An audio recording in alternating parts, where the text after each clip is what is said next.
1991 Invention of the World Wide Web.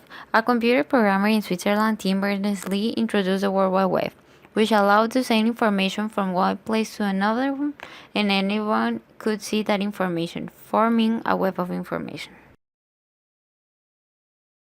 2001 Attack of the Twin Towers. On September 11, 2001, four American planes were hijacked by terrorists and redirected to the two main towers in World Trade Center, the Twin Towers. Nearly 3,000 people died in that attack, including the hijackers.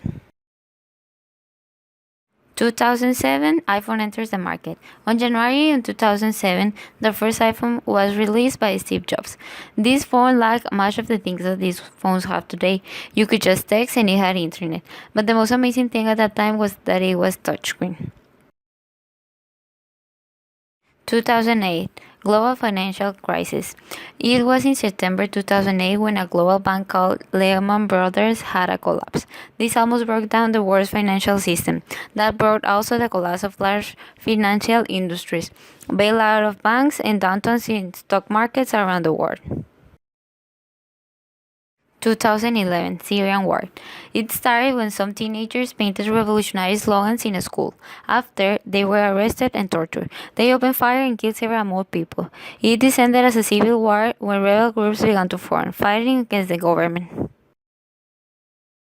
Around the world, there are occurring some major events that comprise all of the mentioned before events. The first one is globalization. And according to Roos, in 2016, globalization is a process in which people, ideas, and goods spread throughout the world, spurring more interaction and integration between the world's cultures, governments, and economies. Terrorism. The UN in 1992 said that terrorism is a criminal act that influences an audience beyond the immediate victim. Unipolar world. Luderstadt in 2013 stated that unipolarity is used to describe the power structure when one superpower dominates alone. The end of the Cold War meant that the previous decade superpower rivalry now had ended. Finally, Shepard in 2004. The digital era is characterized by technology which increases the speed and breadth of knowledge turnover within the economy and society. As a conclusion, I will answer some questions. Why did globalization emerge? It emerged due to the urge that some businesses had to expand their normal trade route. They seeked for more and wanted more, so they didn't just settle for what they had. They went out to the world, and of course, this brought many good things, but bad ones too.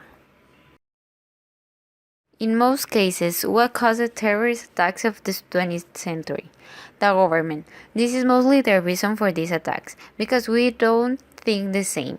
People have different ideals and they want to cause horror, so they use people to get to the government. But also, with globalization and the digital era, I think this becomes easier for them.